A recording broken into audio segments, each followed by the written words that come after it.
Ladies and gentlemen, welcome to the Rogers Kakasunguro YouTube channel. A big thank you for the support you're granting this platform. I want to do an overview of William Ruto's Mount Kenya region. Nyinyi mnafikiria Ruto alitembea Mount Kenya region kila mahali as he uses to do in other areas. Akikuja Kisii, Ruto makes sure that he goes to each and every constituency ya wale wabunge ambao wanamsupporti ili wapigie debe. The same thing he did with Luo Nyanza and Western Kenya and even the coastal region. Now, wakati alienda Mount Kenya, there's something strange that happened, but mnadanganya kwa TV, mnafikiria William Ruto alienda Mount Kenya, akatembea kila mahali, akakaribisha vizuri, and but there's something I want you to know. There are some areas William Ruto avoided to visit. Hakukanyaga pale. Not because he was not invited, but because it emerged that there are some areas that were mapped out by then IS as too hostile for the president. Hangekanyaga huko. In fact, if we could have made a mistake to go there, we could be talking a different story. The president gave a wide berth to some constituencies in Nyeri, Murang'a, Laikipia, and Embu. Yeah? And those are some of the regions that he gave a wide berth, and they ignored some regions for obvious reasons. Because it emerged, according to the information, that the ground was too hostile for him and he couldn't even dare to visit those grounds. Why is this? Let me give an example of Madira constituency. Madira constituency, in the 2022 general election, William Ruto garnered close to over 60,000 votes in just Madira constituency. And Madira constituency is where Rigathi Gachagua comes from. The home of Rigathi Gachagua. The bedroom ya Rigathi Gachagua. So Ruto could not make a mistake ya kutembea eneo la Madira. If Ruto could have made a mistake of visiting Madira, sahi hata Gachagua angekuwa anafurahia sana. Now, we have counties like Laikipia and Embu that he was initially to visit, but they were flagged as flashpoints and he could not dare.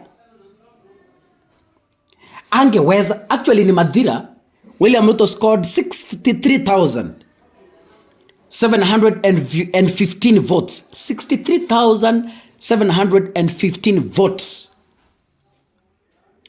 And he avoided the area because of the disagreement between him and Rigiji.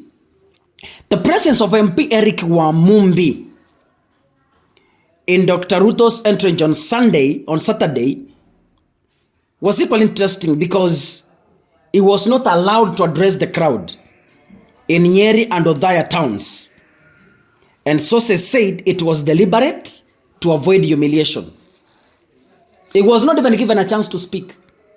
MP Eric Wamumbi. I didn't see him speak in Nyeri. I didn't see him speak in Othaya. Because information that has come out is he feared humiliation from the public. You remember this is happening after the National Assembly Majority Leader Kimani Ichung'wah, yeah, who is among the leaders in the Mount Kenya region, perceived as sellouts, were heckled. In fact, Kimani was badly heckled and forced to cut short his speech in Olkalau, Nyandarua County. And he had to quickly switch from Swahili, from English to Kikuyu, so that Ruto cannot understand. Can we watch what happened to Ndindi Nyoro? Mheshimiwa Kimani Ichung'wah, leader wa majority katika bunge la kitaifa. Mheshimiwa Rais, mimi akaida mwele holai ndio hawa watu wa Kwale. Mheshimiwa Rais, wamesema hii affordable housing iko hapa, ile mawe yote inajengwa hapo, ikiwekwa kabla ipewe hawa vijana wa affordable housing. Leo mwenene niye yateragwo na aria tuga guku karao na Nyandarua yothe gutire mundu ukwenderio guoya, na niye ndienderio guoya niguo kana tiguo. Mwathani amurathime, asanteni sana. The same heckling was witnessed in Kiambu. If you keenly watched, in Kiambu, the woman representative, Annie Mratha, was heckled also and was told to shut down. You know, William Ruto was hosted. Immediately he landed in Mount Kenya region.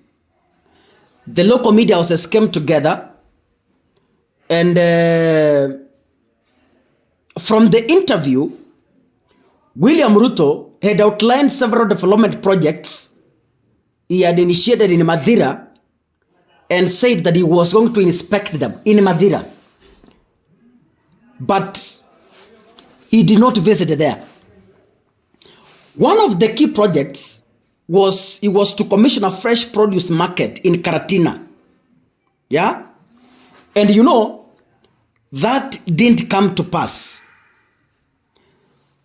And when Mr. Wamumbi was being interviewed, he said that Dr. Ruto would inspect markets in his constituency and commission some roads built by the Kenya Rural Roads Authority. But he didn't go there. During his Mount Kenya tour, Dr. Ruto resided at Sagana State Lodge in Mathira.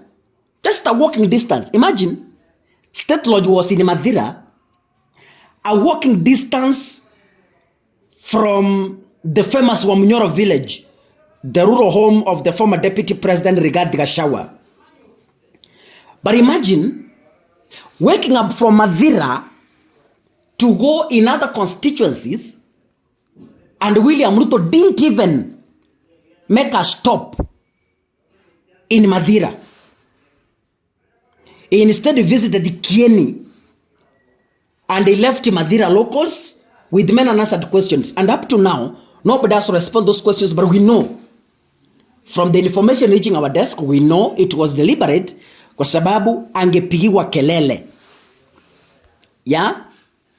And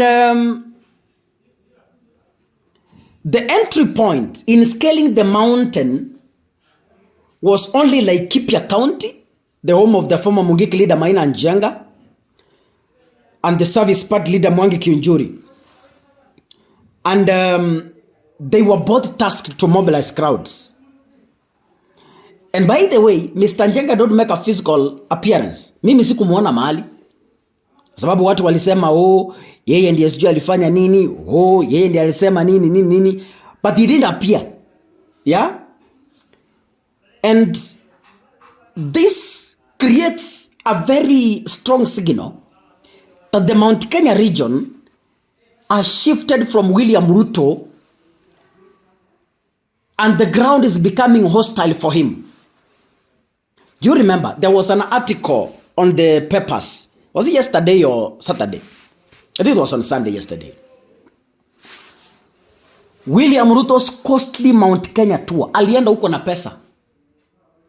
He went there to literally buy the crowd, to listen and attend to his rallies.